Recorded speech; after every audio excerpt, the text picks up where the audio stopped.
4 We are years. now. I had never heard of it. Okay, so we're live now, yes? We're live and we are good to go. Okay, so now we will call this meeting to order. It's just, the meeting, the Commissioners of Poolsville. It's January 19th, 2021, and we're starting a bit late, 7:30, as we just came back from closed session. In attendance tonight is myself, Carrie Cook, Commissioner Jeff Eck, Martin Radigan, Ed Reed, Jim Brown. Our town manager, Seth Rivard, is with us, and our town attorney, Jay Gullo. And Martin, would you like to do our pledge this evening? I did it last time, but I'll do it again. All right, thanks. Pledge allegiance Pledge to the allegiance flag Of the United States of America and to the republic For which for it which for which it it stands, stands One one nation, nation, under under God, God, indivisible, indivisible, with liberty and justice for all. justice for all. Thank you. So since we are starting late and we have Officer Bond waiting to speak with us about the youth issues that are happening in town, let's move her up to the beginning of our agenda here. And the resource officer will be joining as well. Oh, wonderful.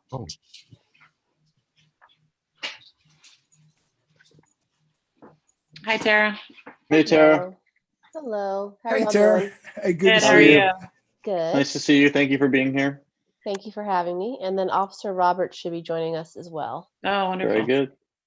That might be Poolsville High School. I don't know. Or Yeah, is that where your Louisville High audience? School resource officer is what it's listed Okay. as. Great. Welcome all. He's just still a little- connecting to audio, so Oh, okay. Just a little quick background. I ended up having several parents call and text me recently about some ongoing issues happening at not just the skateboard park, which we have, talked about it at these meetings before, but apparently throughout the town at various parks, Halmos and Stevens as well.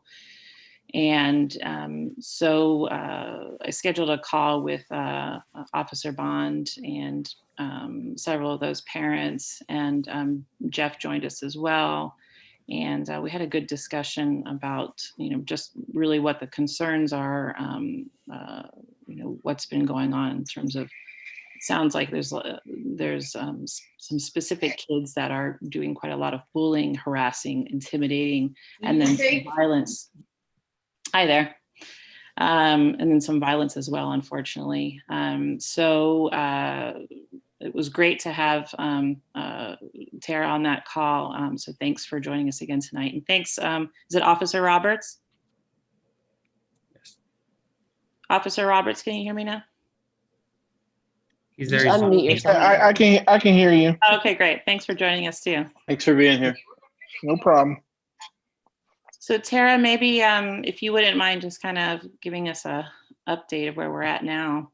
Okay. Thank you. And again, thank you for all for having us here this evening.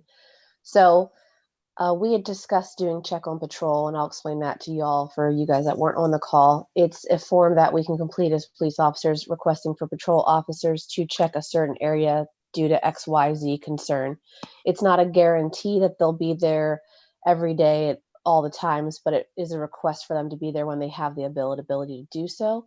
Because our thought process is the more eyes we can get aware of what's going on and looking out, the better. So that if something does happen, somebody can call the police immediately or pretty shortly after the fact, and we can hopefully address it when it's happening. Because what's happened now is this has happened several months ago.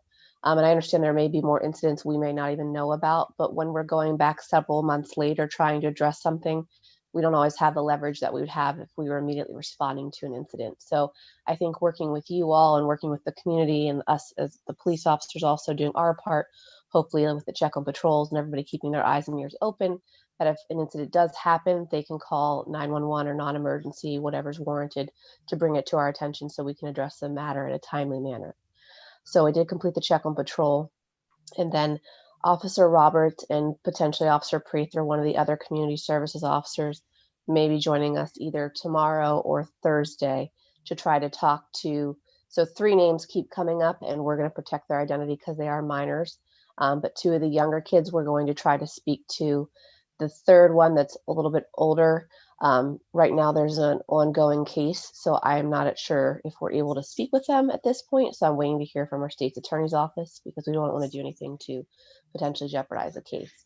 So and again, with going back to why I really strongly encourage the community members, and I'm going to really reach out to you all to hopefully on your end stress that and work with your community and how you guys can do that, to have them call us right away. Because going after the fact, I can't force these parents, Officer Roberts, and I can't force these parents to talk to us. But we're definitely going to try to go and just have a conversation with them just to see what's going on, why this is going, what's causing it to happen, and hopefully how we can prevent it from happening in the future. Because we don't want anybody to get, seriously injured or worse, or any of these young kids to continue down this path and wind up, getting in trouble, getting arrested. That's not what any of us want. So we're just going to try to work with the kids and their families to see how we can best resolve this so that everybody can be insured to enjoy their community and feel safe in doing so. And Officer Roberts, do you want to add anything?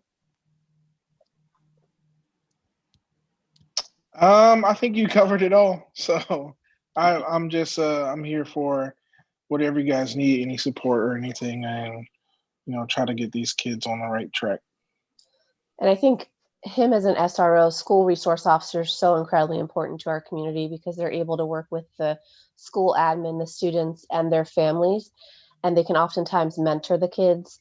And I know there's been a handful of incidents where they prevent something bigger from happening just because the kids will come to them and let them know. So they're such an amazing resource. And so I'm hoping with 2 of the kids being a little bit younger, not quite, but soon to be in high school, and one of them being a high schooler, that, him getting involved and him being able to get to know them and talk to their families, hopefully we can really build that relationship and he can be a mentor and steer him down the right path in the future. Well, what do you both think? Thank you for all of that.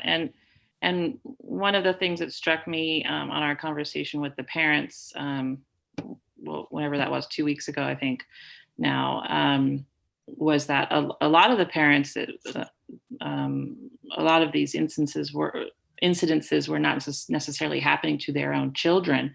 There's just a collective concern now. I mean, within the community, it's a small town, and we all know each other.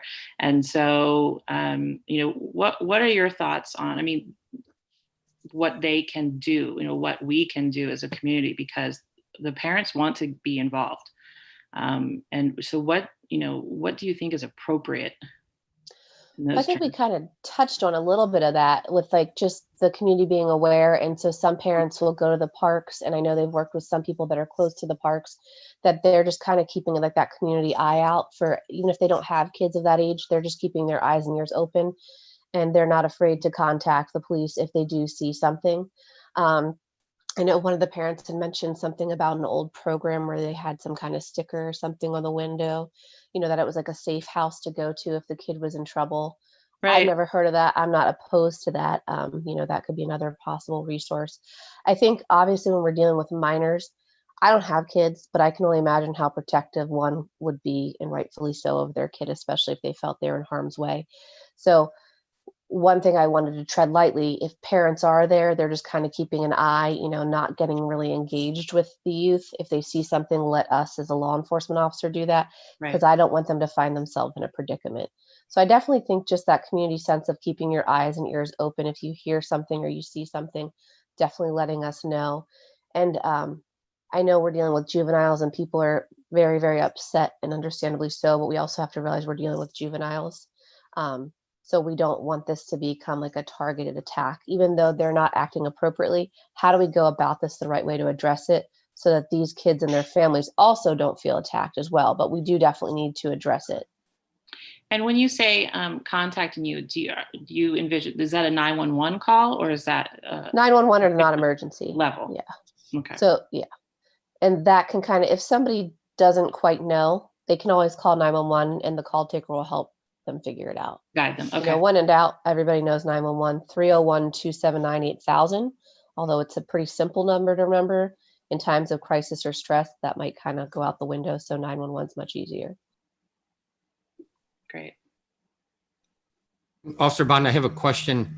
Mhm. I'm just kind of paging back on my notes from our call with the parents, the Zoom call that we had on, it was January the 11th.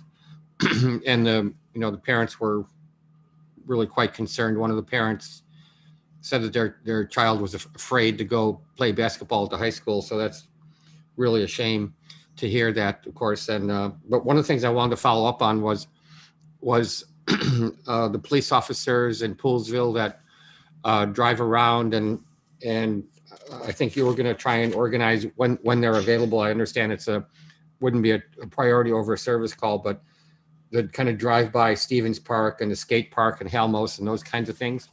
That's what the And- check on patrol form does. That is sent Oh. to their sergeants and the corporals, and then I ask them to pass it along to the baker, like that. So that you all live we break it up to sectors and beats. You all happen to be in the Baker 3 sector, which is the sector's Baker and then the beats 3. So you get the Baker 3 car. So hopefully they will share that with their car, with the Baker 3 cars, so that they're made aware of the issue. And then whenever they have the availability, I'm not able to coordinate like, oh, you're going to be here on this date and this time. Oh. Is that what Officer Roberts does from the Poolsville High School's resource officer? Because I assume if there aren't any kids in the high school, that Officer Roberts is available to do other things. Yeah, so I'm basically in that sector every day on patrol. Okay. But I also do like the food distribution at the elementary school every day. Okay. But it's I drive around and see, when I drive around, most of the kids aren't, outside, they're in school. And I'm assuming most of this activity happens once school is out, which once school's over, I'm off. So I won't be there in the evening, just during the daytime. Mhm, mhm. And then when And- I do happen to come in, I can definitely swing up there when I have the availability just to drive through the parks as well. I also great. had a note about plainclothes police officers. Is that something you were able to? So that was in Work on. in regards to the one individual with all the chatter about him being a drug dealer. Yes. Now that is the one that we can't talk to at this point. So I'm waiting to hear back from our state's attorney before we move forward on anything with that. Okay. Yeah, I guess maybe Carrie already asked, but I kind of feel like I'm so helpless. Is there something we can do? I mean, yeah, I know we're going to, if we see something, call 911 immediately. Don't wait until, next day or next week or something. So we'll try and get that word out for sure. But I'm just kind of wondering, I know during our call on the 11th, you had asked a question, is it possible for any of I don't know if this is right or wrong, but you had asked the question, is it possible for any of the town staff to kind of cruise by the parks now and then and make, just so an adult is visible? And I don't even know if I don't know if that would be useful, or if it's something our town staff would be eager to do or not be eager to do. And what made me think of that was whenever I was helping with the summer camp that Miss Harney puts on, I know I've seen some of the people that work at the parks drive through, and whatever they're doing, I don't know exactly what they're detailed to or what they do throughout the winter months. But that Yeah. was just another thought process. If they are out and about maintaining the parks, that they could also be made aware of the situation and just happen, not that I'm asking anyone to engage with these young kids, Right. but just to keep their eyes and ears open and call if they see anything. And in talking to one parent that their child was actually a victim of an assault back in November, they were inquiring about cameras. And I said that would really be something that they would have to take up with you all, because I know a lot of times people think, oh, cameras, and not that they're not a great tool, but there's a lot more than just goes into, oh, let's just put a camera up, right? There's a lot more that goes into it. And that's why I would defer them to you all. So that's something you guys could, talk about and figure out if that's a potential avenue that you guys want to take down the road. Hey, Seth. And everybody should know too, that the Parks Board's already debated the camera thing, probably cyclically every few years for our parks. What is your feeling about cameras, Tara or Officer Roberts? Like I said, there kind of becomes an onus too. If you're going to say that there's security cameras, then the people have the expectation that they are being monitored and surveilled. So you have to be sure that they're always working, because say that you have the, the signage up that this park's being monitored by security cameras. For whatever reason, they go down, there's an incident, and then a resident comes to you. There's, I don't know if Jack could kind of touch on this, but like just the legal consequences of not saying you're having cameras up. They definitely have to be operating and working. I think it's a little bit easier if it's private property, because it's your own property. You can kind of make your decision on what you want to do. On public property, I'm not like well versed in all of that. I don't know if Jack could kind of better handle that. I see. So we have some kind of liability if an incident does occur and the cameras weren't working. Yeah, I think there's a liability and an implied responsibility. Yep. I see. Seth, have you had any conversations with Preston, or the guys who work in those parks that if they see something, they should say something? Or could you have that conversation? I will start by saying this, that our crews generally do keep a little bit of an eye out, but what I will advise them is if they could be a little bit more conscientious to make a few sweeps and drive-throughs and just kind of make a greater presence known. As Officer Bond has said, not engagement, but just more of a attention that the town may be in the vicinity. So, if they're driving by one of the parks, maybe they just can go through the parking lot, kind of keep an eye and keep a presence in that regard. So I don't think that's unreasonable. Yeah. Hey, Jay, Yeah, again, what- like I suggest you reiterate to I know Preston is like someone that really like goes over and beyond. But it's probably very important that if they see something, they refer it to the police rather than Correct. try to get No. involved. That's right. They take no action. That's what I'm hearing from Officer Bond, I think. Correct. That's what I do. Jay, was there something you were going to add? I just wanted to confirm what Officer Bond and Ed were saying, that, there's lots of policy and legal considerations for dealing with the cameras.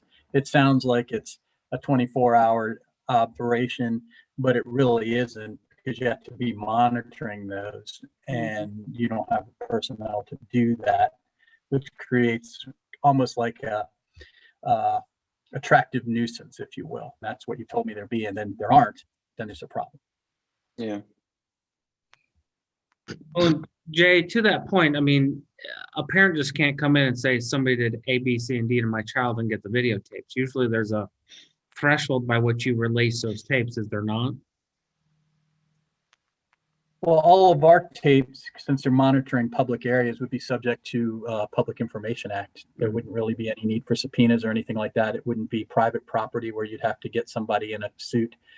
They could get it with just a simple request. So, I mean, that this bears discussion, but it's not going to solve your problem. It's going to have a lot more discussion needed before you could get to that, which I think is what. Yeah, and it sounds like the Parks Board has already had this discussion, so we don't need to Right. rehash all that.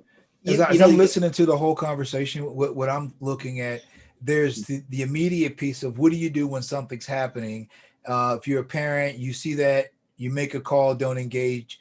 If you work for the town, make a call, have some visibility, but don't engage with kids. And so there's the immediate piece. Someone's at risk, you call 911. Someone's being harassed, but they're not in intimate danger, then you call the non-emergency number. So that, I think that's a short-term piece, but then I think we have to really begin to look at more of a broad, comprehensive, long-term approach. And what can we do as commissioners in terms of what's within our wheelhouse, what's not. I think and I'll go back to what I had said before about having a youth advisory board and really looking at what are some of these things that we can do to pull young people into leadership roles, help cultivate leadership. And at the same time, I think we look at what are some programs, not depending on the schools, but really depending on us. How do we capitalize on the resources that are already in town to create maybe a mentorship program? I know Chuck Copeland with Hosanna, he and I have talked about creating a community, not a school, but a community mentoring program. So I think as we're looking and brainstorming for solutions, I think we look at the prevention model. There's always, you want no one to be in an unsafe situation. So that's immediate intervention. But if we look at the bigger picture, what kinds of things can we start doing that's more of a preventive nature? How do we get folks who might be disenfranchised connected to the opportunities that we have in town? And more importantly, how do we create some opportunities for kids who might not be involved in productive activities? And so when I look at some of the other communities that I've worked in, when I served as a high school administrator, I know that mentorship programs, community outreach programs, giving you something, young people, constructive things to do. And if you can catch them at an early age, right, especially the ones who might have the tendency to be a little wayward, you can catch them fourth grade, fifth grade, do some things with them while they're middle school students. You can help have it influence the trajectory of some of the things we see here. I think the positive news also is we're not talking about 50 kids running around or 25 kids running around doing this. I think we're talking about, not to minimize the issue, as a parent, trust me, I'm well aware of the issues, but I think that we say, okay, what are our resources in the town? Who are some of our parent volunteers? Who are some of our student leader volunteers? And perhaps, if I heard correctly, sounds like some of the kids were young. If we're talking about three, one is maybe a young high school student, the other might be middle school. How do we rope in some of our local kids to help be mentors? And so it's something that's worth exploring. And I know that Chuck Copeland has a strong interest in mentoring. And so he said, I know, so we could go follow up on that.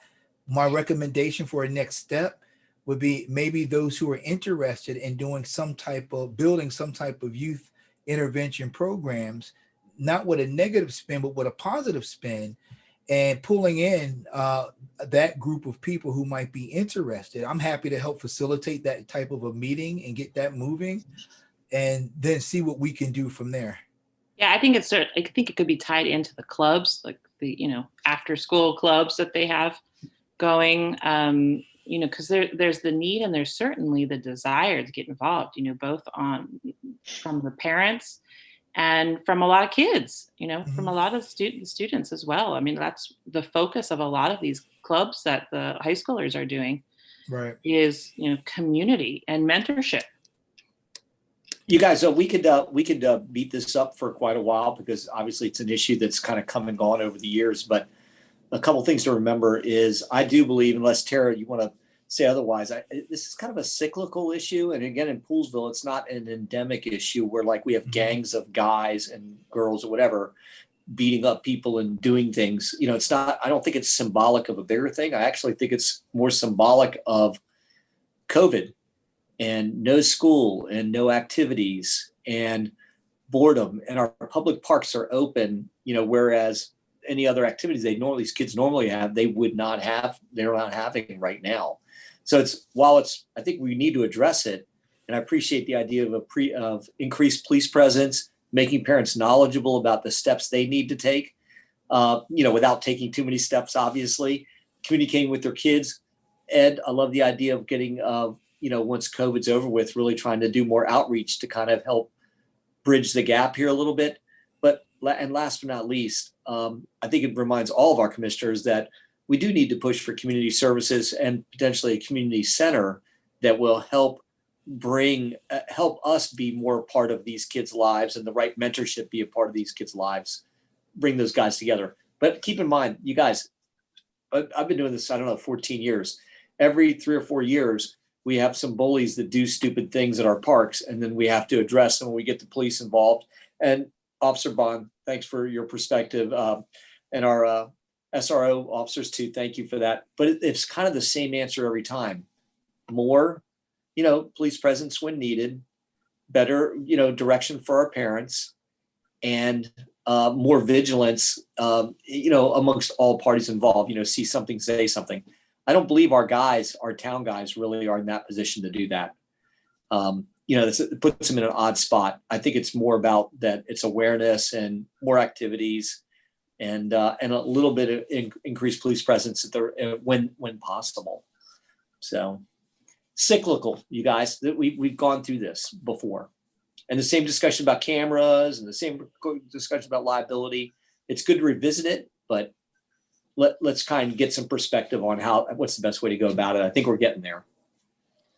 Have we ever had a discussion about a focused staff person? maybe it's not the right thing to ask our folks in their current staff positions to, be policing parks, but, maybe it is a staff position that we might want to think about. I don't know if we're there yet or not, Mhm. but Well, it's definitely it can be at times a difficult balance. There's no question. And all it takes in Poolsville is to have 2 or 3 bullies, or 1 or 2 bullies, or 1 or 2 bad experiences, and then it becomes something. It's not bigger than it is. It is big and it's harmful, but it does. We have to figure out what's our best approach. Again, I'd love to have the Parks Board talk about it. At some other time, and they can bring us perspective. But boy, the cameras thing got, chewed up over several meetings, costs, liability, best direction to go there. And it was hard because a lot of people wanted cameras on the skate park right from the get-go. But that was also too, remember when the skate park was built with a huge fence around it. And all that went away. So we've got to keep our perspective and figure out what the best launch point is for this. maybe the reason why it is cyclical is because we're not making the right decisions. Could be. It's worth revisiting because of that. I agree. And also too, maybe a community center will help solve a bunch of this stuff too. I don't know if there was discussion about this when the skate park first went in, but I think we've talked about this before probably, but it does seem like it's a bit of a free-for-all. The kids that play there know that there's no supervision at all, and so it already kind of sets up the opportunity for some bad behaviors to happen, unfortunately. You're right. We didn't have a better alternative back in the day besides stop caging them and give them more room.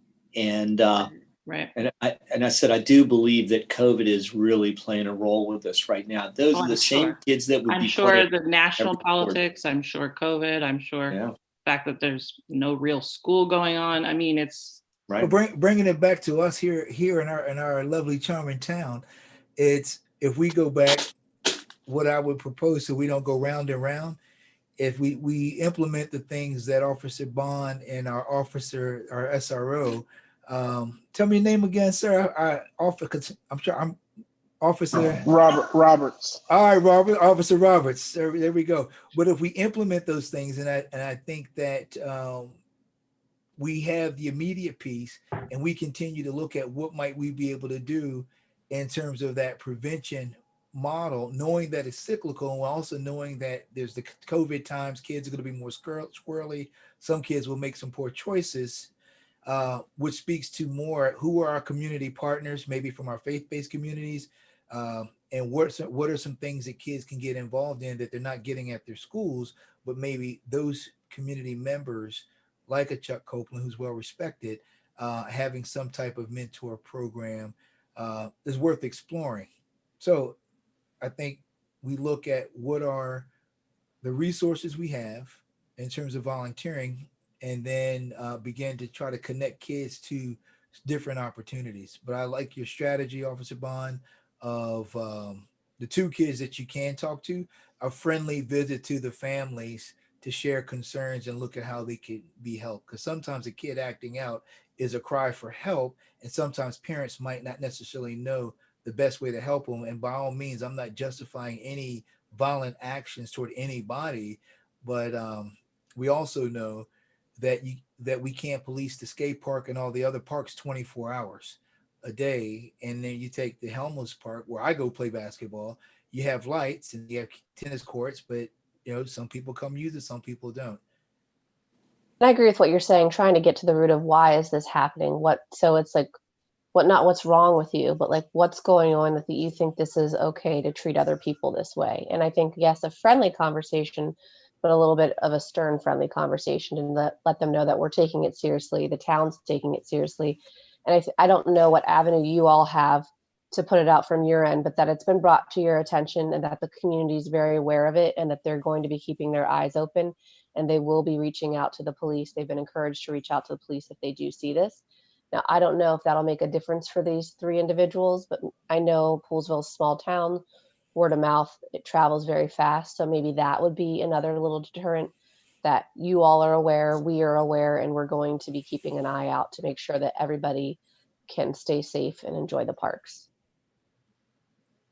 One thing that I know has already started happening is there's been a few parents, some that were on that call that we had a little bit ago, who are, they're kind of taking shifts at the parks now when their kids play, and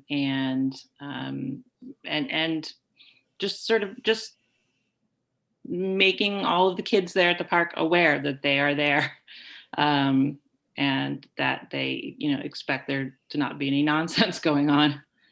I mean, you know, it's tough because, you know, these are our kids, and you know, this is our community, and you know, it's, you know, we have to take this seriously. I mean, it's and it does feel heightened. I mean, you know, I wasn't around when, you know, we kind of went through the last cycle of this, but it just feels, I feel a different tension in the air, you know, even in quarantine. It's you can feel it, and you can feel it in the parks, and you can feel it amongst other parents. So I just wanted to say thank you so much to Officer Bond for always taking our thoughts so seriously, and jumping on meetings and calls whenever I ask her to. So really appreciate it.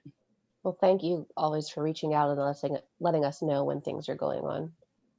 Yeah, this is Jeff, and I I want to say thanks also because and I know on our meeting on the 11th when the parents were there and kind of, you know, unloading, rightfully so, that you know, kind of put a little bit of an action plan together about the drive-bys when the officers were available. You're going to get the student resource officer, so I see Officer Roberts is on the call here.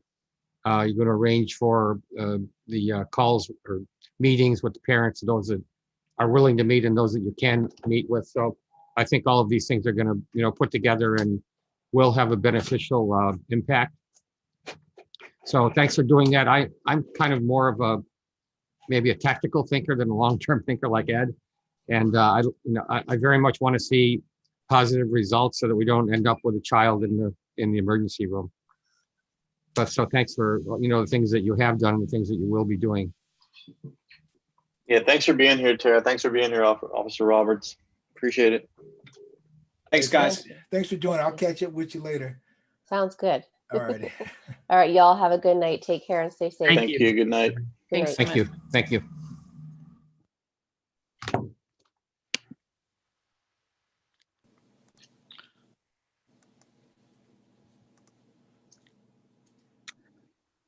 Carrie, just to let you know that Yeah.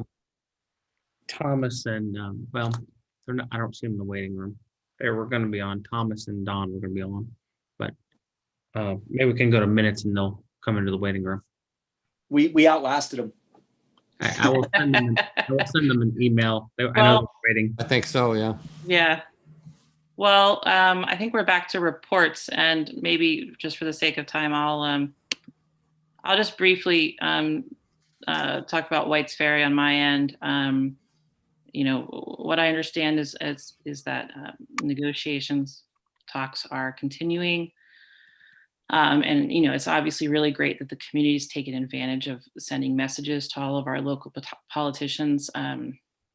I also think it's really important for all of us to keep the communication going with our council members, especially our D1 council member, Andrew Friedson, as well as our state reps. And I spoke last week with Evan Glass, our council member, Evan Glass, Delegate Lily Chi, and then I also had a conversation with Andrew Friedson, and you know, he's fairly tight-lipped and just sort of reading between the lines. He, you know, he does know that there's negotiations going on. You know, he knows that there's been an offer, a couple of offers, I understand.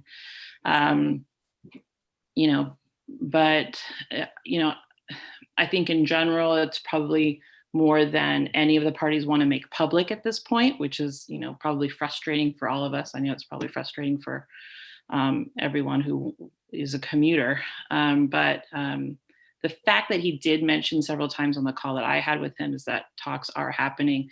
It did make me feel hopeful and cautiously optimistic. So I just wanted to add that. And the only other thing I wanted to say about the events committee is going to be looking for some direction from us next month, and that may be very difficult for us to give in terms of starting to plan for spring events and most notably Poolsville Day, moving into the fall. So just something to mention to you all that they're kind of wondering if they should even start planning phase, not knowing how things are going to be going in several months from now. So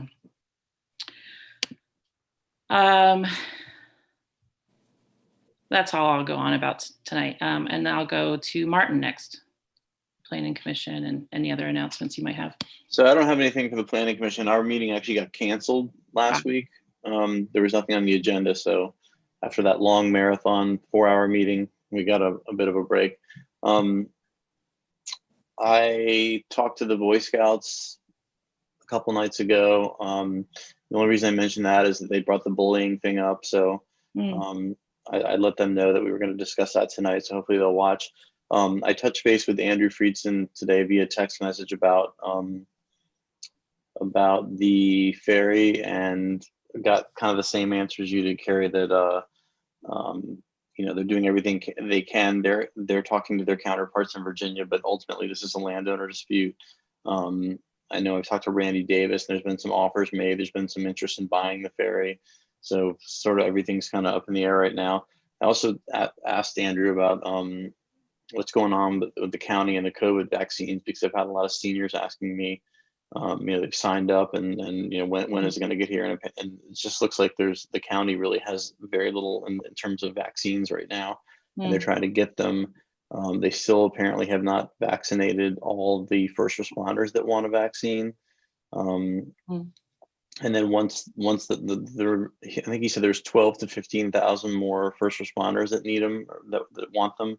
And then once that's done, they have about 75,000 people over 75 that they're looking at getting vaccinated. But right now they have 7,300 vaccines, and that's it. So trying to get more. So it's frustrating because I personally know people in Northern Virginia that have been vaccinated that are seniors. So I'm sure Montgomery County's, the seniors here are frustrated because they probably know people in DC and Northern Virginia that have had it. So anyway, that's the only update I have. I had my first vaccine on the 31st of December, and then I'm scheduled to get the second shot late next week. Great. Okay. Yeah, I know my parents just had their first shot down in North Carolina. So interesting. Wow. So Maryland's really, it sounds like Maryland is at the state level is behind the ball a little bit. That's what I'm hearing a little bit, yeah. Ed. So I'll let Jim talk about the fair access, but with Sustainable Poolsville, so we'll have our first committee meeting on the 27th of this year. And I know Seth will go over in the new business. We'll talk about this Sustainable Poolsville Awards program. So when we get into that, you'll learn a little bit more about what's happening out of that committee. Great. All right, Jim. Okay, so I'll give you guys a little bit more on White's Ferry, and for the most part, you guys have everything. But we've had some. Martin and I have had a couple offline discussions and about bringing fair access in and trying to maybe get a little more muscle on this thing. And I have to say, I actually had a pretty good conversation with Herb about it the other day. And in the end, there's been some proposals traded back and forth, but I don't believe there's optimism on getting a deal worked out at this point in time. And it's sad to say, but from what I can tell, our guys, the Browns on this side have been negotiating in good faith. comes down to they made obviously a big offer, $400,000 for these perpetual rights. And the other side supposedly has offered to buy it. And those negotiations haven't gone anywhere. And then on top of it, there's no real, the last proposal been made by the Browns on this side. There has not been a response on the other side. The Browns on our side have made it clear that they do not want to partner with the other side. And I think that's a fair statement. I don't think anybody's surprised by that. You know, you're talking about a maritime adventure, and it's really not a partnership scenario between these two. So as it stands right now, there is really, the proposal has been issued, but no one has moved forward on it. And while the Browns are still paying till the middle of February for their employees, this really hasn't gotten any traction. Now, the other side could answer tomorrow, and there could be traction, but they're not anticipating. They really just haven't heard anything, and that's directly from Herb and the Browns attorneys on this side. And they've made proposals in good faith. They've reconciled that there's money out there that's owed the $102,000 that's been agreed to be paid. But there's some there's some real hangups. I think the opinion on this side is that the Virginia side may or may not want to do a deal, period. And they definitely, without question, this side does not want to partner with the other side. It's not animosity. It's the structure of the business just doesn't lend itself to somebody being a shareholder or getting a certain amount of profit for each person that goes across the ferry. That just doesn't work. I can see that. So I think that from our side, the commissioner's side, fair access side, I think that we're going to have to raise the stakes with the other side, with the Loudoun County officials. Yes. And I think that we've reached that point. And, we talked about it last week a little bit. Martin and I did, and, I kind of held them off on it. But I'm with you now. I think that the stakes have to be raised with the other side from political entity to political entity. If it's not going to be Andrew and MCDOT, they do hold the big bucks, right, to potentially soften the blow of making something come together.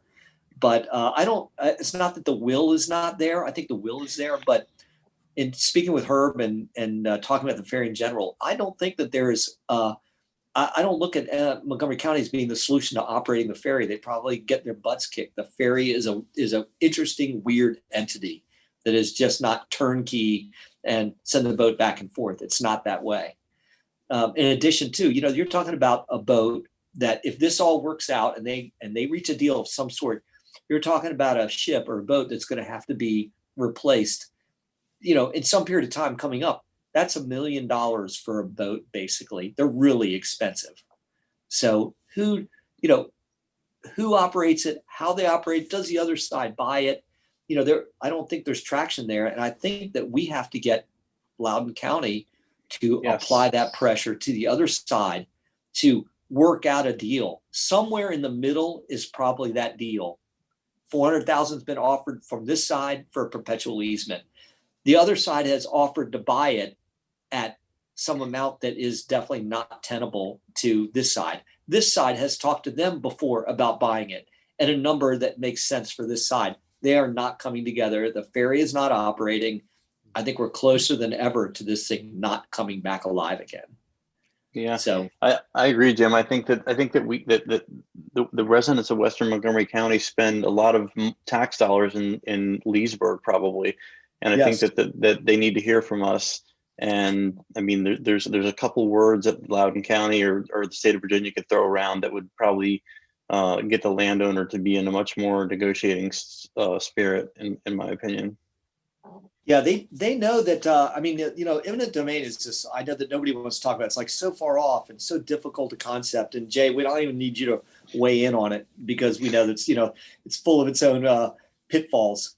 But in the end, I just don't see I see potentially the ferry not reopening, and we're going to have to take some sort of action. If we don't do it and get our elected officials to do it, then I do believe this thing can fall apart. And the law, as we all know, once it closes down for good, it's closed. Yep. So I had a, And this is definitely something that affects our residents. I have heard, Absolutely. as much as any other issue that I've been bugged about. This is in their minds, and it should be. And so I think we need to do whatever we can to be involved. I had Yeah, a conversation with one of the local business owners, and they said, and a lot of their sales are based on the ferry traffic, and they said that their revenue is down substantially since the ferry isn't running. So that that puts, I hope they're not in jeopardy, but seriously, that has a very big dent in their income. You could argue that no one is more affected by this than Poolsville, our residents, and our businesses. Yes, other people are. Of course, down county, there's a substantial contingent of Darnestown people. We did a study a number of years ago about who uses the ferry, but it is concentric circles away from Poolsville is who uses the ferry. Yeah. And I'm just convinced now, maybe give it a day or so, but in the end, we have to do everything that we have to do. And we are going to have to get Andrew, our state folks, and whoever it takes to get that conversation rolling. They have reached out. They have spoken to them. But the other side is unwilling to do, and this is not just according to her, but other people I've spoken to. The other side is unwilling to push or take action on the Virginia side owners. No. And it's, Martin and I talked about this earlier in the week. We have to have, we have to impress upon them that this is, Montgomery County extended, it takes place because of that. And Montgomery County dollars going to Loudoun County, et cetera, that it is impactful, not to mention traffic and all the other things that we've talked about. So I'm a little discouraged, and I'm not really willing at this point to let it be, the two sides are negotiating. The public good is more important than trying to get the sides to come together. And I actually do believe our side has put their best foot forward and done a good job on it.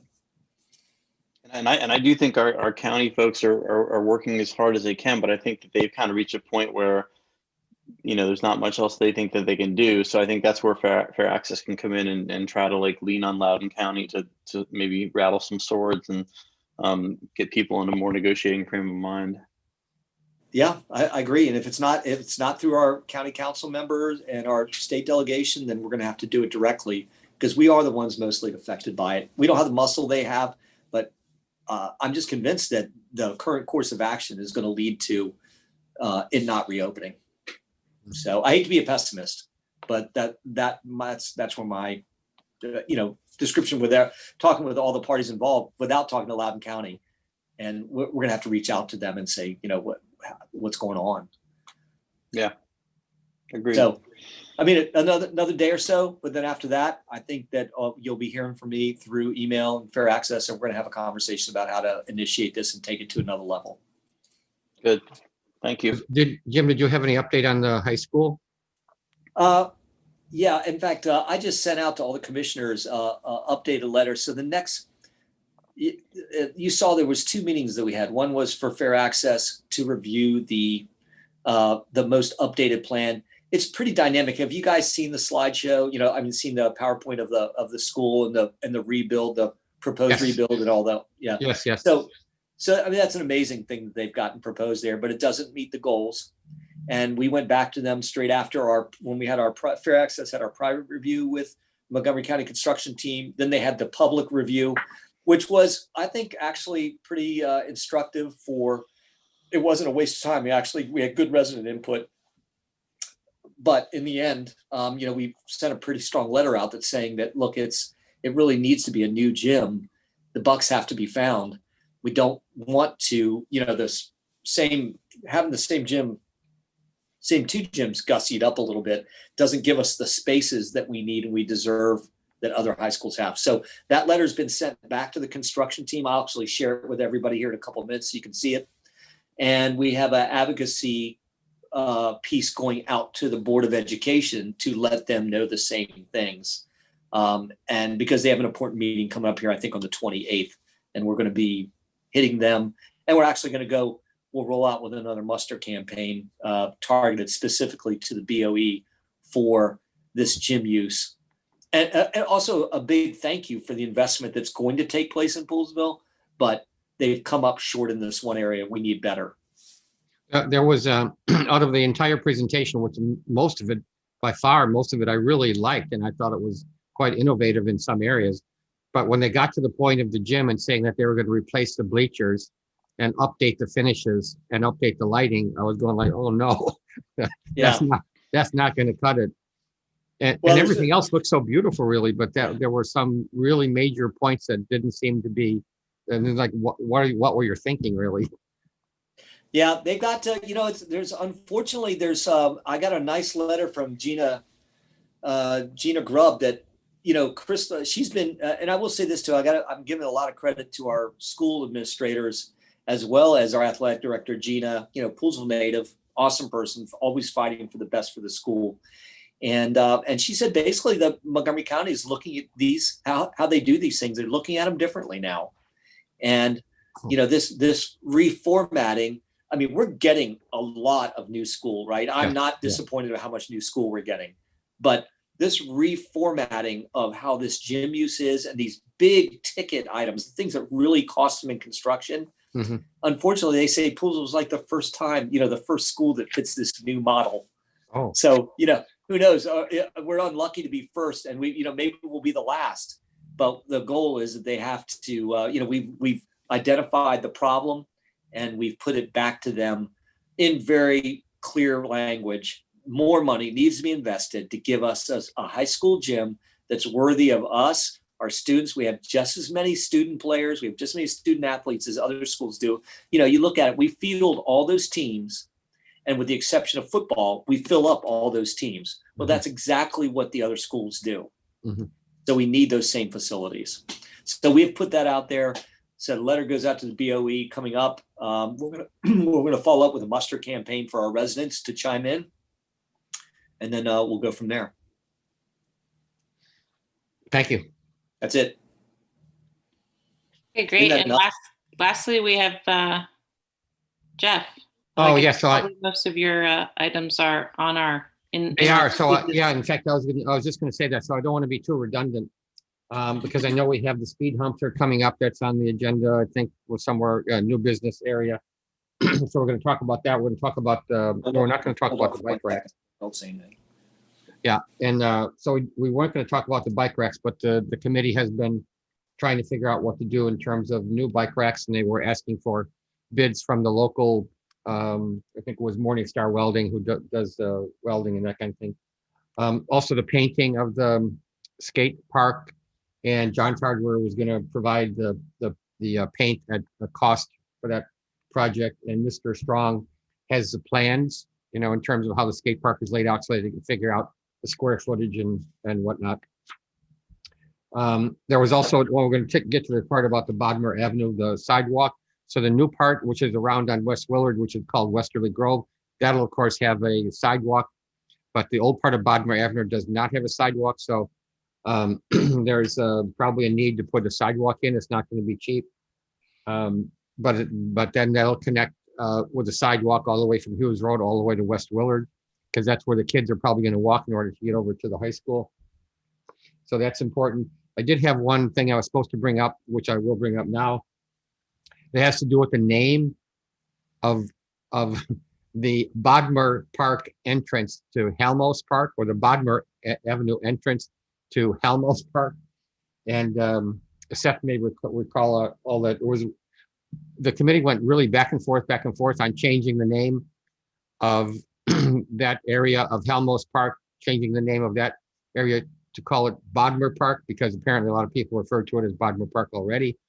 And on the sign, it says the Bodmer entrance to Halmos Park. So I don't know if anybody has a viewpoint on that, to keep the name as Bodmer entrance of Halmos Park, or just call it Bodmer Park. If you call it Bodmer Park, then you kind of have to figure out, well, what part of Halmos Park is really Bodmer Park. So I guess we can talk about that. It's already 8:30, so I think we'll save that for another time. And we also talked about the Willard property. So the planning board gave it that an okay. I think that's on the agenda. Is it on the agenda? No. February 1st. Oh yeah, thanks. That's a different meeting, right? Okay. Well, yeah, I tried to cover things, but quickly, because I know most of the things I brought up are later on the agenda anyway, with a lot more detail. Awesome. Maybe if you could shoot an email about the issue that you were talking about, with the Naming. the I will naming do of the that. park, and then we could see if it's something that Okay. staff could just handle, or if it's something that we should agendize for Yeah. another meeting. Will do. That'd be great. Yep. Awesome. Okay, so do we have anyone for public comment? We do Has not. anyone stayed? We don't have anybody for public comment. Okay. At Okay. this point, we do have Tom and John in the waiting room. Okay, well, why don't we have them Yeah, come on? I Let's will. jump over to, so we're jumping to, New business number 2. thank you, the Sustainable Poolsville Awards Program.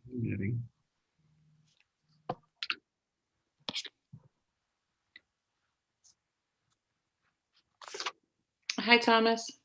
Yeah, hi.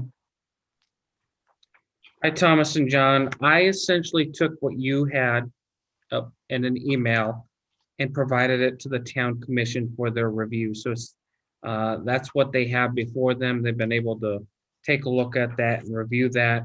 So if you want to speak to the details of that, you can. Again, what you put in the body of the email, and then this document here, which is the award form and the criteria you have. So I'll let you take it from here. I provide them with the nomination form and then the criteria that you had all provided to me in an email, just so you know what they have. Yeah, Thomas, if you wouldn't mind just kind of, just kind of going over, what was the, beginning conversation about this, and then kind of how it came to fruition. Hey, Don. Thank you. How are you, Don?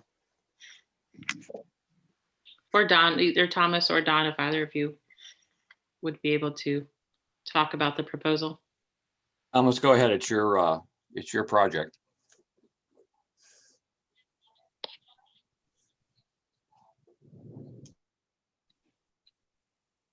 Yeah. So can you hear me? Yes. Okay. Yeah. Good evening. So the motivation here, the motivation was, so the motivation was to advertise sustainability in the town, and we really picked back the reuse. The idea is that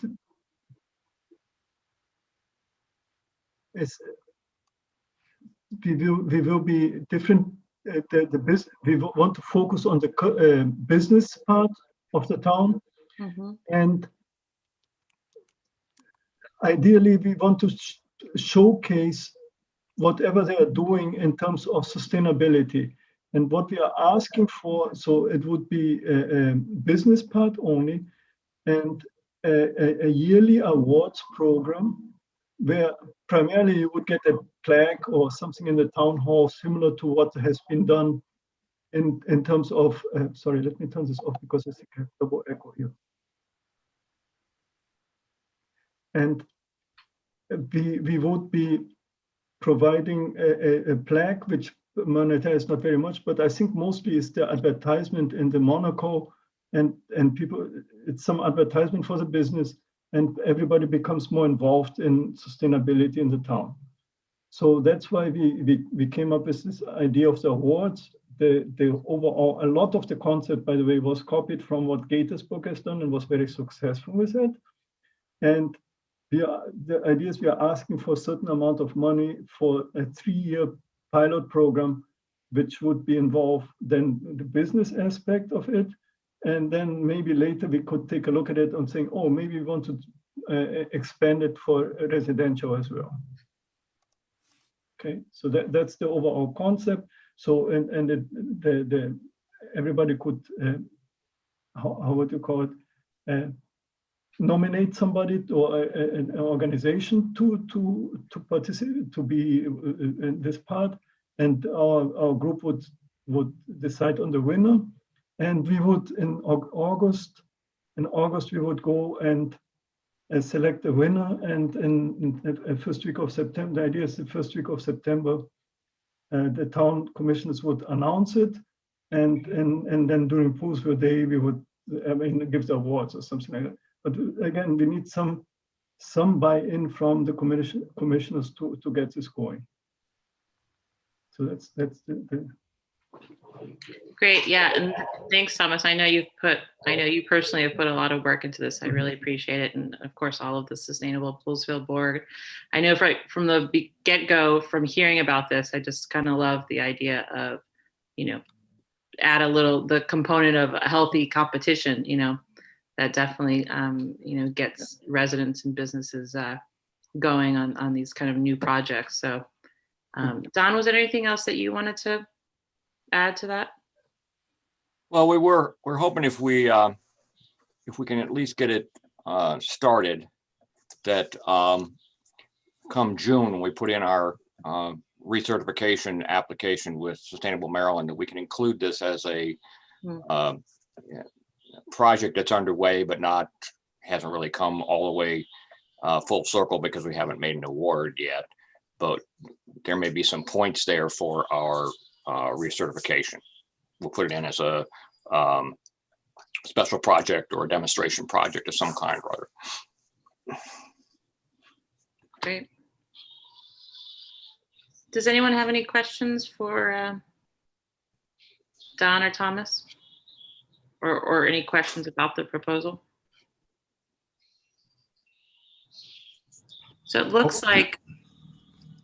I was just going to ask, when do you see this beginning?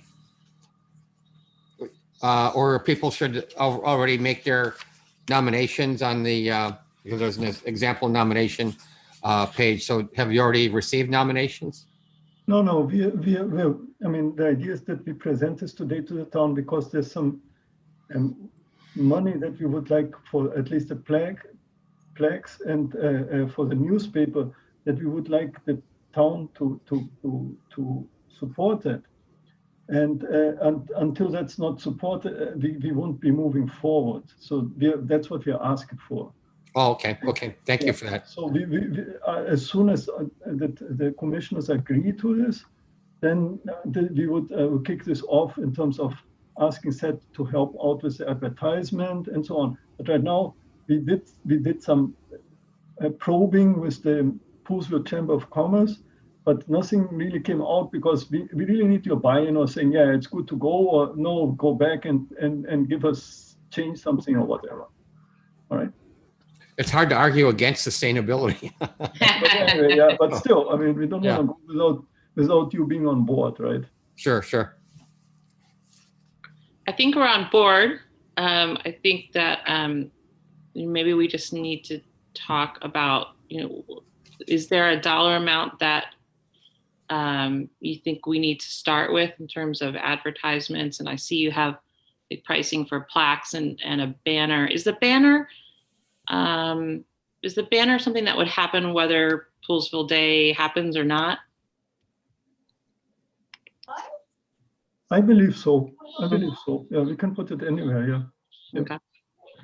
Hey, it's the kind of thing that the whoever the winner is could, stick in their front window or from a flagpole or stick on the roof of their building.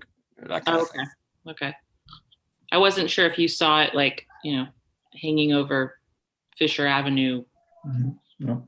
somewhere. Or Not something like that. necessarily. No, it's more along the lines of what the business owner could display it however they wanted. Mhm. So this all sounds agreeable to me. Looks good. And so really, Should we- the should we- first year is Yeah, they're not asking 75. for an unreasonable amount of money, in my opinion. And where would these funds come out of, Seth? I don't have a specific spot, but I mean, it's so small. I mean, we just take it out of the general fund, This is I think it's the kind of thing that's good PR for the town. It's good. It's good for everybody. They've obviously put a lot of work into this. interesting, but a question about where the money is coming from or what part of the budget and so on. When we first started the Sustainable Committee, Wade Yost oversaw anything to do with money. If we needed money for anything, or if there was something that we needed to be reimbursed for or to an outlay, we would just say, hey, can you do this? And he'd say, oh yeah. And we never, as a committee, we never really knew who would, you know, how the town was paying for anything that we were asking for. So this is kind of a new avenue for us. We never asked where we were getting any kind of funding support from, because Wade said, oh, don't worry about it, I'll handle it. Seth, that means you're paying out of pocket, buddy. That's a town. It's a town manager tradition to contribute to our green. Little did you know. And sorry about that. Those receipts were paid directly out of salary. Right, exactly. Isn't No worries. sustainability Hey, important listen, to you, we'll- Chuck? Everything has a price, Carrie. Let's look at what will be our next steps so we Yeah. could to support. Do we need a motion or do we need to do some more research? We need a motion. Would you, well, or it depends. It depends on what this board wants to do. If someone wants. So do we want to approve the whole 3-year package right now, or do we want to take it year by year? I think the 3 years, you know, I'm not a commissioner, but I think the 3 years and the amount we're asking for is so small, there's no sense of coming back. Yeah. Yeah, I agree. Okay, so I'll make a motion that we. Oh, go ahead. Okay, go ahead. Go Mark. ahead. Go ahead, I make a Ed. motion that we. Yeah. This is called walking on each other. It looks like one of us would make the motion, the other will second. I motion that we accept the proposal as is. I second. All those in favor? Yes. Any opposed? Great. Nice Good work, job, gentlemen. Thank guys. you. Thank Yeah. you, gentlemen. Really nice. Thank We you. will- Thanks we for will your be hard sure- work, guys. We will be sure to keep you all in the loop on how this develops over the next few months and where we are as Very far good. as moving forward. Thank you very Yeah, much. I can't wait to hear how it goes. It's Thank gonna you. be great. Yeah. All right. Bye. Take care. Thank you. Thanks, Thank you. Thomas.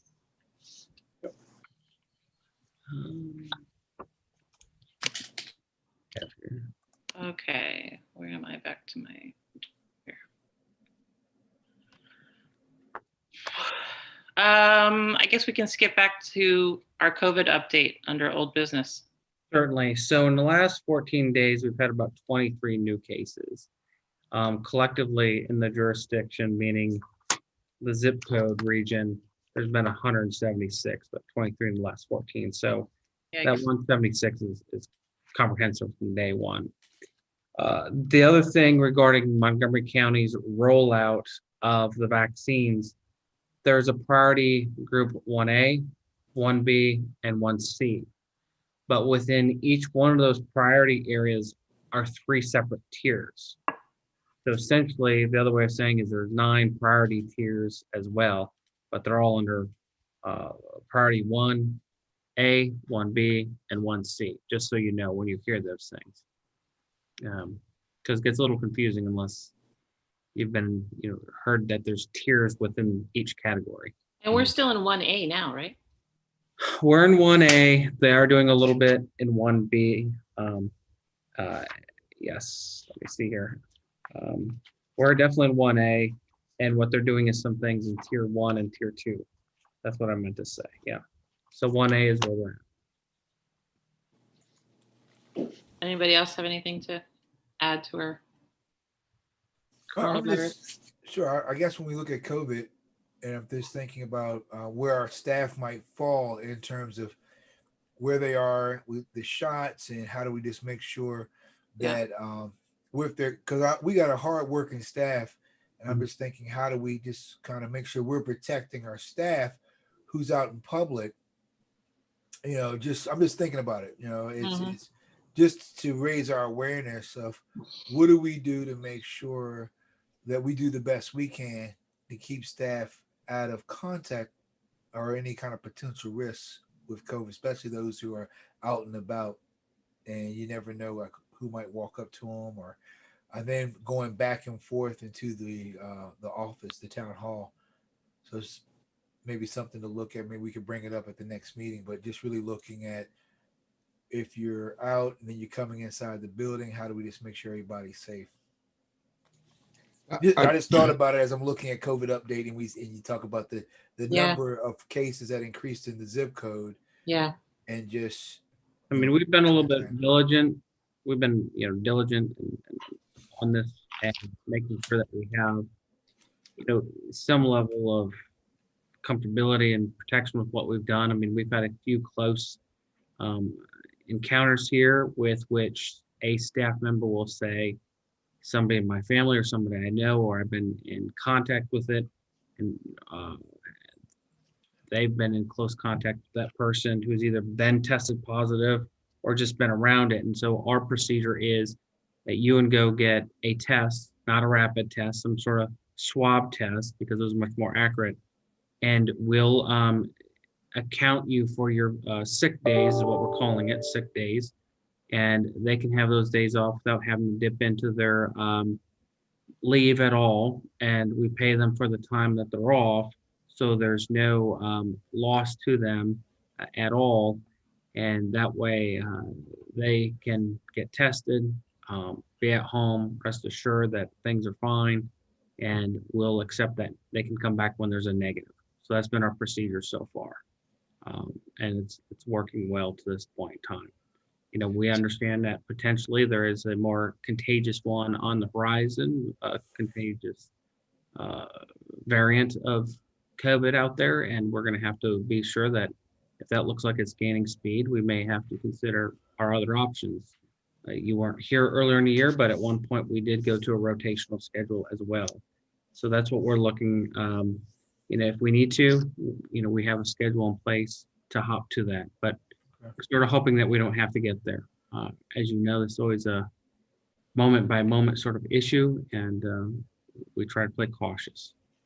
All right. Well, hopefully we don't have to do it, but I'm just, I'm keeping my eye on the number of cases that come in the zip code. And I just think about folks who, just making sure we're vigilant. Not, there's the internal, but then the external that mingles with the internal. Mm-hmm. Like if somebody just, even though the building's closed, if somebody just happens to walk in because they got a quick question or, those kind of things, just protecting our staff from the general public, those kinds of things. Sure. All right. Thank you. Okay. Seth, do you know, are the town staff folks required to wear a face covering when they're, let's say, for example, there's two people in a pickup truck or something like that? Are they required to wear? There's no requirement in the state of Maryland that you have to wear a mask under that circumstance within a team. In Maryland, if your facility is closed to the public, staff does not have to wear a mask. And so now that we've given them masks early in the year when this first began, every single member was given one. So they have the city issued masks. Some people wear it in the town hall, some people don't. That's part of the nature of being a small staff that makes it a little challenging, is that,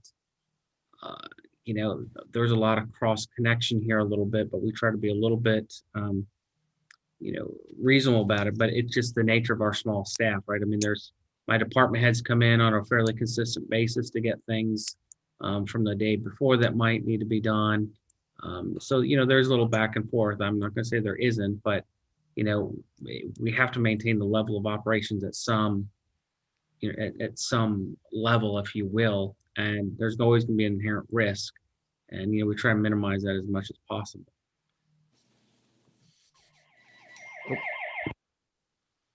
Okay, great, thank you.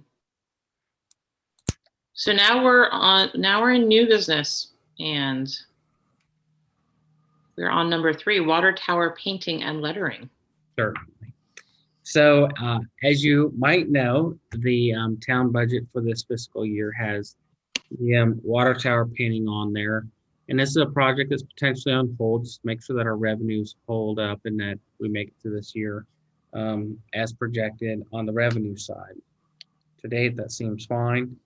But if there's any desire, as we begin to look at painting the tower, that if there's any changes or desired different look or logo on here, that we do this now before we get into the project. If nothing else, when this gets repainted, we should have the words Poolsville and Go Falcons a little higher up on the tank, so it's out of the way of the apparatus, the cell tower apparatus material. But then I don't know, I've attached, if there's a desire on the side that faces the high school where it currently says Go Falcons, if you want to add, any of these logos, that you have, I don't know if there's a desire to dress that up, put that on there. There's multiple here that I found as examples that could be put on there. Some places do home of whatever, so obviously the home of the Falcons. I don't know if you want to do that. I don't know if on the Poolsville front side that you want to say welcome to Poolsville, or if you want to change up the font. I provided a few examples here as well. I'm sure we're going to keep it blue. There's a darker blue in here, but I just give you all these options in the event that you want to do something with it, not have a situation like, oh, I wish we would have considered this before we got this far in, before we contract the project, and put this out here as a discussion. Whatever the commission desires is an option, but I did want to spark. Is this sort of just for us to look over and sort of start the process tonight, Seth? But we're not going to decide, right? I don't think there's a need to decide tonight, Yeah. unless you're, there's some overwhelming statement of leave it as it is, we're okay. But if you want to start, I think my personal opinion is we should just sort of all take it in, think about it, digest it, and maybe put it on the future agenda, because we already have a pretty full plate tonight. correct.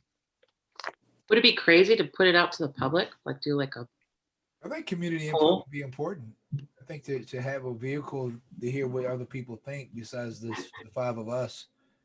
would be Yeah. important. Well, I agree. if you put it out to the public, I think we have to have some parameters. right? Because I don't think it can be, pink and blue powder, polka dots or something. That would cost a lot What's of wrong money. with polka dots? No, I'm just- Maybe polka dots are perfect, but, we just have to have, so we can't spend, Narrow much it money down on- to 3 maybe and do a poll. or yes, exactly. Right. Yeah. something like that. Maybe what we do is on the next agenda, put some just kind of general things on here, a couple options, maybe mix and match a few things, and look at those options, and maybe kind of do like a simple Survey Monkey, release it out there and kind of see, Yep. what 3 options. Yep. Okay, great. I'll bring this back up at the next meeting. So, Awesome. all right. And number 4 on our agenda is in new business is Hughes Road speed humps. Correct. Just probably for efficiency in the whole discussion, I may put together the Tom Fox and Hughes Road intersection improvements as well. So the speed humps under agenda item 4 has been discussed and recommended to you by the Parks and Rec Board for 2 speed humps on Hughes Road between Tom Fox and Tom Fox. Those are noted on the pavements and have been identified by town engineer John Strong. Maybe Carrie, maybe we can just handle this agenda item by agenda item. Let's do that. Sure. Sure. And so that's the recommendation. It's about $3,500. Is the proposal there. That'd come out of the street paving budget. So this number is budgeted, Seth? The number itself was not budgeted, but it could be brought out of the street paving budget itself. Okay. Do we need to make a motion then? Yes, you would need to make a motion if you so desire to approve this item. Just a quick question, Seth, before you make the motion. If it comes out of the one budget, is it going to affect that other budget? Because it sounds like, if I'm hearing you right, it's coming from a different place, a different pot. And how does that affect what was allocated for that pot that is coming? Since it wasn't a speed hump budget. Well, there's not necessarily a separate speed hump budget. It'd be under the paving and streets budget as well. Like anything, I think the broader point that everybody's trying to maybe drive at is, a few thousand here and a few thousand there eventually does add up to real money, which could eventually mean, a portion of a street paving project. But I think it's reasonable to say about Hughes Road and the next couple items coming up that had the town had ownership of this road, many of these improvements would have been done years ago. So I think this is a reasonable investment. The whole reason why we took over Hughes, Westerly, and West Willard. So I think this is really kind of investment that's basically been long delayed and probably is appropriate. So I'm not going to be as concerned about those dollars and the location, particularly the amounts here are fairly small. And again, fit part of a broader picture of why we took those roads over. Yeah. I I'm okay with the investment. I just want to know the impact of what's impacted when you take that money. Is the money earmarked for something else, or is it No, it's within that not. realm of things to take care of repairs? Really earmarked for any project. It's earmarked for general paving improvements in the town. This clearly fits under that auspice of the speed humps here. All right, I appreciate that clarification. And My you only- my only- you recommend this, Seth? Yes, Am I I, correct? And you recommend it? Okay. My only question is, as I recall, I mean, certainly something needs to happen on that. I mean, from my conversations with residents on that street. Oh, sorry about that. Definitely something needs to happen, on that street. And it sounds like you and John have come to this.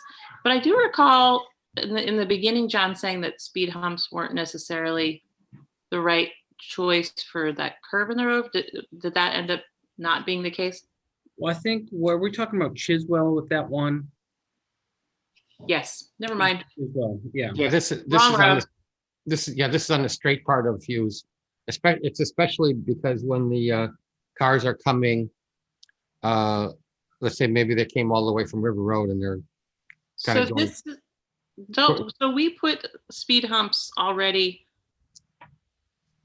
in another portion of Hughes, correct? We put them up more in the section that the town has owned. So Okay, okay. there's a couple there. So you want to handle this? You said you wanted to handle the motions like piece by Yeah. piece. Yeah, I mean, at least since this is a separate one, let's just take 4 as it is on its own and make a motion for this one. As a separate agenda. Okay. I make a motion. We approve the speed hump with the cost of $3,500 coming out of the paving fund. I'll second A that. second, yep, All those in favor? yes. Aye. Aye. Any opposed? Motion carries, great. And then next is the Tom Fox Avenue and the Hughes Road intersection improvement. That's correct.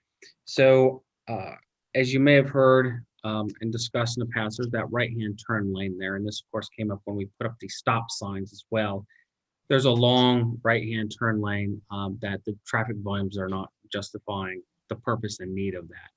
So in order to retrofit that, we would take out that right-hand turn lane and just sort of build a curb, put the curb in further in to the street and lift the street up a little bit and make it a curb at least at the intersection so you have a supported edge. Then turn it into the inlet. We have a curb going down the straight section as well. So there's an inlet where the water has to flow into. So we've just kind of curved that side for a small stretch so that the asphalt actually has an edge and that's defined a little bit in that location. That's the purpose of taking that out. We'd move the stop sign over a little bit more where it seems appropriate and reasonable as well. That's the improvement there. That's a cost of $4,500 to remove that and then add in that curbing. Some of that costs a little low because our staff would probably remove the existing asphalt and some of the curb area that exists and then contract out the other part. So then in this same location, and should be within your packet, and I may have, let me make sure I put this in here. I did not. In your packet, and unfortunately I apologize with the big visual element. If you're coming up Hughes Road from the south to the north on the sidewalk, and you're coming northward and you come to the intersection of Tom Fox, the sidewalk dumps you diagonally into the middle of the intersection. And there's no diagonal crosswalk there. And if you were able to go straight, there's a median in Tom Fox. So as you come up, you get dumped into the middle of the intersection. And you then have to kind of walk back around towards the Tom Fox side and then proceed forward, but there's not necessarily a curb ramp on the other side. So this isn't, really ADA accessible really to go from the south to the north side of Hughes Road, crossing Tom Fox. So in order to make this a better alignment, safer for pedestrians and ADA accessible, we would take that slight angle, straighten it out, point it towards that median, cut a little strip in that median, put a sidewalk through there, and then on the opposing side, have an accepting ramp in which pedestrians could walk straight through there and get a good alignment. In some ways, the nice thing about that little median is it creates a pedestrian refuge and makes it a little bit of a safe spot if they're kind of caught where vehicles are going through Tom Fox. So that's a reasonable retrofit again, particularly since you have so many houses to the south, there's really no functional way to get to the other side, particularly if you're in a wheelchair or something of that nature. So that cost is about $6,500. And again, this really fits into that auspice of why we took the road over and a little bit of retrofits in this location and would come out of the same budget account.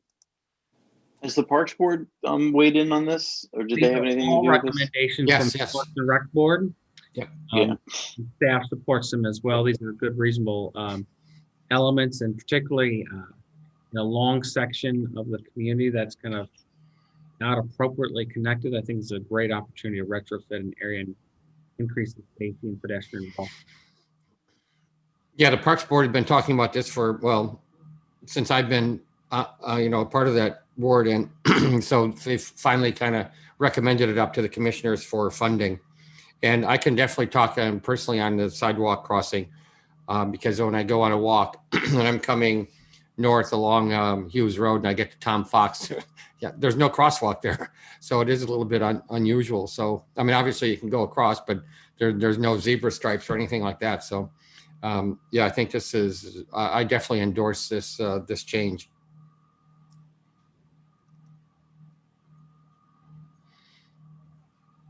So this one, so the removal of the right turn lane and the sidewalk crossing, that's 4,500 and 6,500 added together. So that's $11,000. Is that number still available in the budget, Seth? Yes, that is. Okay. In that case, I make a motion that we proceed with removal of the right-hand turn lane, 4,500, and the sidewalk crossing at 6,500. I second his motion. Thank you, Ed, seconded. All in favor? Aye. Aye. Aye. Great. Another unanimous one. Thank you. Oh, just as a point of order, do I tell the Parks Board to proceed on this, or Seth, do you do that? So you can report back to them. That's what your action is, report back to them at the town Okay. And we have a meeting on Wednesday, I believe. of next month. Oh, that's right. Next month. Yes. Okay, thanks. And then from there, what happens is basically this has been approved by the town commission, and John Strong and I will probably bundle this with a few other projects that have been around or have been around. And then also, of course, we have water main breaks. We got to go and patch those. So what we'll do is we'll get a contractor to bid on these and then put them into a package. And of course, we'll do this in spring when the weather is a little more favorable. Right. Okay. Thank you for clarification. You're welcome. All right, you want to keep going along there, Seth? Yep, absolutely. So we might as well jump right to Safe Routes to School on Bottomer Avenue. As Commissioner Eck said earlier in the meeting, as you know, Westerly Grove is a development coming in off of West Willard Road. That will include sidewalks on that section of Bottomer. When that road is complete, you'll have a connection from Hughes to West Willard. This will be a long linear east-west connection street. And this is probably one of the last east-west significant lengths of street that do not have sidewalks along the edge of it. So this is a proposal to do from Hughes, a sidewalk along Bottomer from Hughes to the new development called Westerly Grove, as just noted. So Safe Routes to School is an 80-20 match. The state and federal government pays 80%. We match it with 20%. The dollars would come out of the Westerly Grove Developments recreation fee in lieu. So while they're doing a small tot lot, they didn't meet the exact standards of the parkland requirement. They'd pay fee in lieu. Our 20% could come out of there and match that. One of the key elements though here is that when you apply for these Safe Routes to School program grants, you have to do a engineering design grant with it. And that's going to be about $65,000 on top of the actual construction cost. And so it's very important to get those plans what they call 30%. That's some of the big basic elements, the survey, make sure there's enough width to put the sidewalk in there, some other basic engineering. But what that would allow us to do is by the end of this calendar year, 2021, have about the 30% of the engineering documents in order to then apply for the construction grant to keep things moving.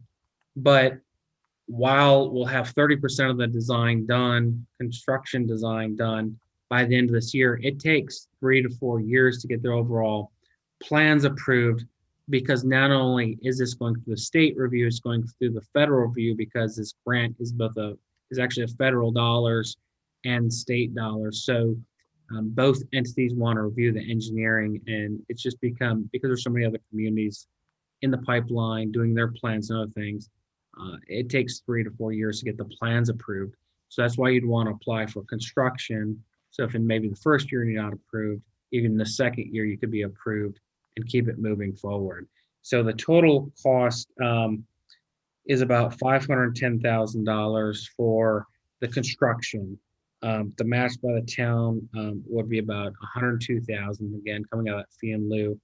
And then we'd also pay the 20% on the $65,000 design plans. So that's the recommendation before you, to essentially continue forward with this project. John Strong and his team would apply for this, get the award, work with the state on this, and basically you're allocating some of those fee in lieu dollars for this project. So just to be clear, if we were to proceed on this tonight, are we committing to $115,000 worth of expense by the town? That's what I would encourage moving forward, because I would have to take a look at the engineering grant. But usually once you commit to the engineering grant, there's a certain amount of time you then have to commit to construction. So I think there is a 10-year time, which if you do the engineering, you have to then do the construction. And that is in the Westerly Grove, fee in lieu. So this would include the sidewalk and curb along Bottomer. But again, this is a last long east-west connection. It goes from a park on one end, a park in the middle of it. It connects a lot of side streets into here. So I think there's a lot of connectivity value from a pedestrian orientation standard. The Parks and Rec Board did a sidewalk inventory some years ago. Since this has no sidewalk, this was ranked fairly high in there. So it meets the metric of what they proposed as well. Well, let me ask my same question again, do we have 115? We just spent, where's my note there? Yeah, is the balance of this available in our budget? It would, yes. One is out of paving, and then this would come out of Parks and Rec impact is where this would come out of. Primarily paid by Westerly Grove. So those dollars will be there as that development builds out. Well, could you explain that part about Westerly Grove again, please? Sure, absolutely. So Westerly Grove did not have enough parkland dedication area as part of their development. So since they didn't provide that, the developer then has to pay a fee in lieu of open space. So they're paying a fee in lieu of open space on all 59 homes that are at that development. This will provide the revenue to be able to install that sidewalk through that fee in lieu and provide this pedestrian connection. Oh, do they know that? Does Westerly Grove know that? Well, they know they're paying impact fees, and Oh. it's for anything that's park and rec associated, and this would fit under that umbrella Okay. as well. So, And so just to be clear, we wouldn't go through with this. We would have to revisit it if for some reason we got denied the grant. yeah, absolutely. I mean, if you're denied the grant, then Yeah. everything's a no-go. Yeah, But- just making sure. But we would have already paid for Okay. the design, or at least 30% of the design. I will say this, most often if they grant the engineering, at some point they're gonna grant a grant for the construction. Oh, I see. Usually, once they go into this, they stick through a program. You know, historically has been what it is. Because I mean, I've dealt with this in other communities as well. Okay. Should we make a motion to proceed? Go ahead. We need a motion to approve The for you application, to apply. yeah, that's correct. Okay. Well, I make a motion that we approve the fee to apply. Is there a second? I'll second that. All those in favor? Aye. Aye. Any opposed? Motion carries unanimously again.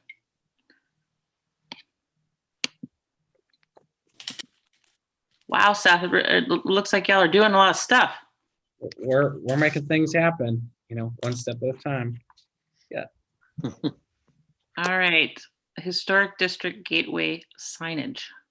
Yes, as discussed this summer and since a request to apply for this historic district gateway signage. I've outlined the proposed locations. Some might be a little bit more flexible than others. One would probably be on the thrift store property. One would be at the church as you come in off Elgin Road right there, identifying that. The one on Fisher Avenue, maybe on the Willard property by the Welsh House, maybe that moves back a little bit, but there's some flexibility there.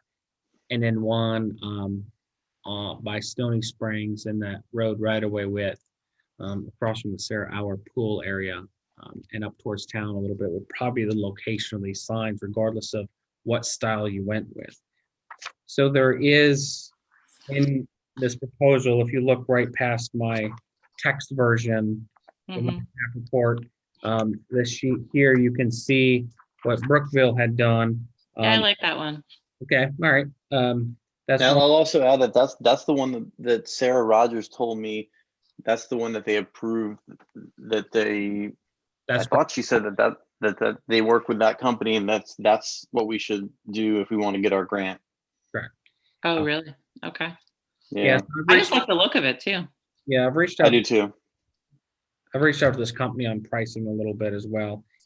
And then again, you know, I won't belabor the point too much, but then I've took a little inspiration from our own street plan for Fisher Avenue with this sort of column appearance to give you sort of different options to determine what the town commission would look like. So anything from a more simple, modest post to anything that's more of a pillar or column-like feature are options. And there obviously is a price to this, to the price of this. So approximately these cast bronze signs, just as you see in the top image, are probably anywhere between $18 and $2,000 a piece. So you got 4 of those, you're about 8,000. This is a 50-50 match grant. You add the columns in there, the stone pillars, you add another 5,000. But when you break it all down to a 50-50 split, really what you're talking about is a difference of $2,500 between doing the top simple bronze on a post or the bronze mounted on a pillar. At the end of the day, the cost is going to cost you $2,500 difference. Now, I kind of we- like the notion of like other municipalities apparently use those green and bronze sign. Kind of like the notion of you know, having it be consistent with other places. Certainly. That's the first picture? Yes, Yes. Okay. That's kind of looks like it's on the side of a small hill. yes. Mhm. I see it, yeah. That's the one that I know Sarah Rogers is on board with. So I know, I don't know if she'd approve the other ones or not, but I know that this is the one that she told me that they would do grants for. that they typically do with other municipalities. So Hey, Seth, do the property owners where this might end up being, do they agree to have this on their property, Um, like the church and so Yeah. on? well, we would definitely have to reach out to them and communicate with them. Two of the spots are in road right of ways. One is our road right away on Fisher. The thrift shop is our property, of course. We'd have to work with the county since they have the control of Fisher Avenue right there by the Sarah Hour. I mean, it's far enough under. That's probably not going to be a big issue. We could communicate with them. And then again, the church itself, we would definitely have to reach out to them. But there are a couple other property owners along that stretch. Uh-huh. It seems to make sense to put it there because then you start some of the historic houses in that vicinity. You're right, okay. And because we voted to approve this already, right? Did we attach a dollar amount?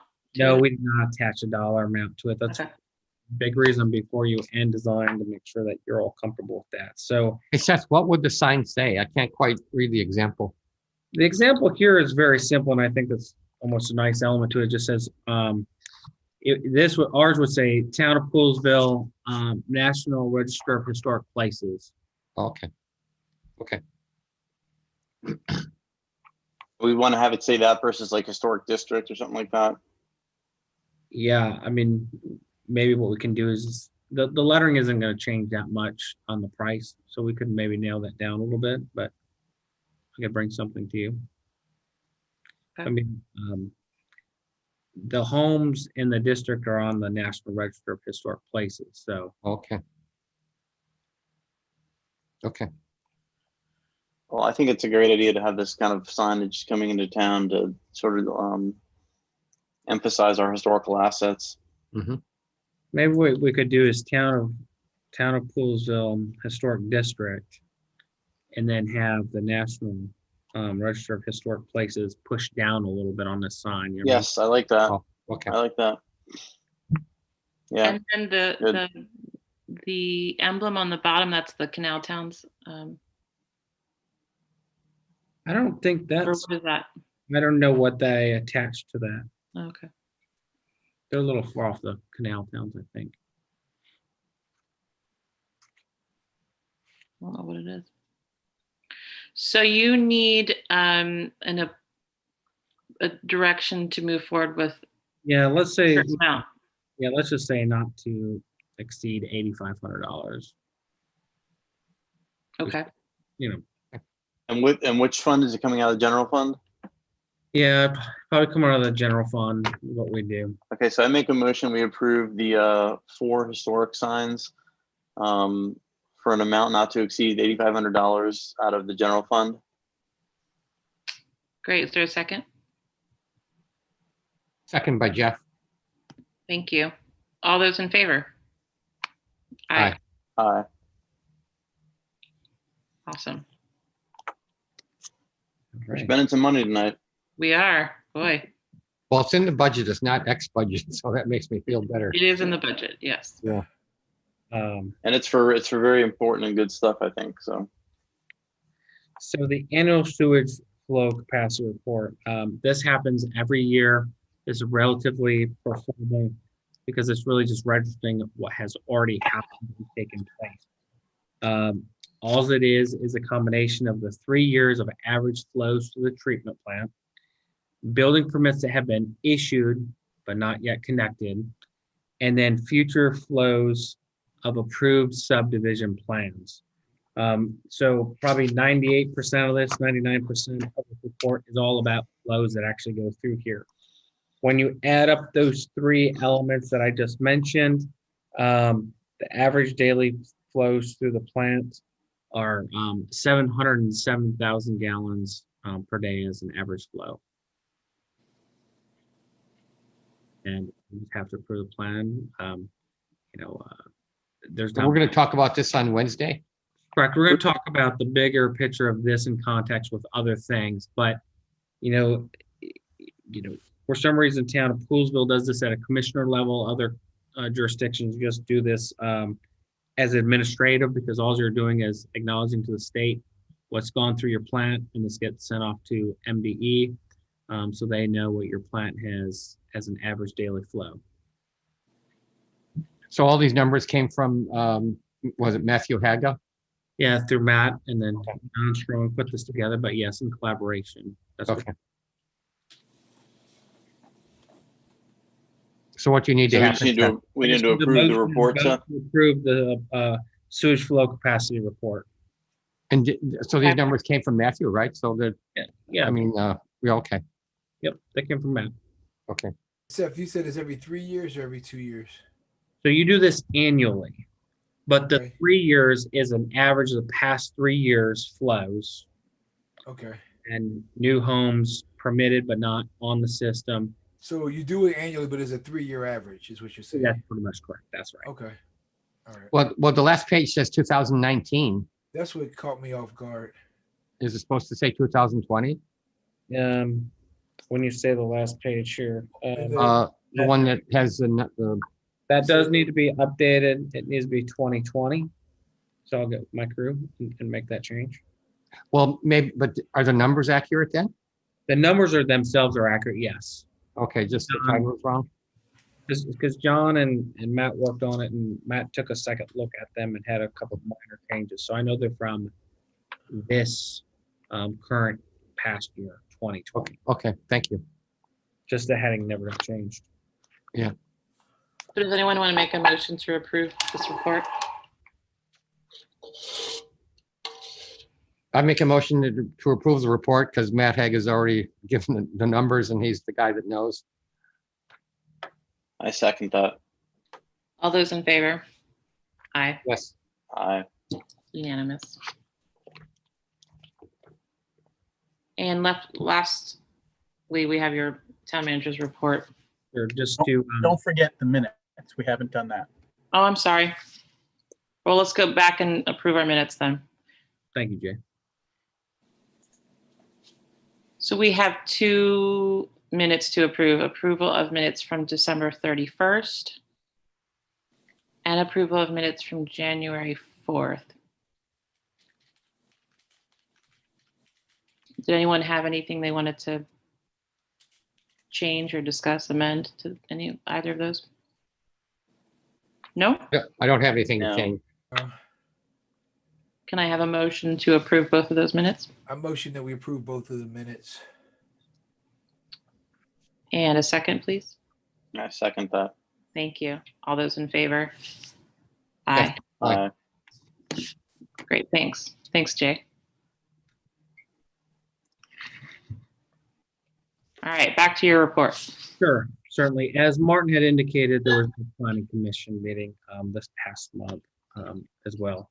And Parks and Rec could provide you several things. One of the more notable things more recently is I submitted to you is that the thrift shop is now going to move where the vet clinic was. They're on the corner of Elgin. And they should be out by March 1st. I said if they need a little bit more time, take till April 1st. No rush to get out of there. And again, maybe it's an opportunity to talk about what happens with that facility and other options. Street lights, I continue to work on this and try and see what our avenues are to get towards LED option.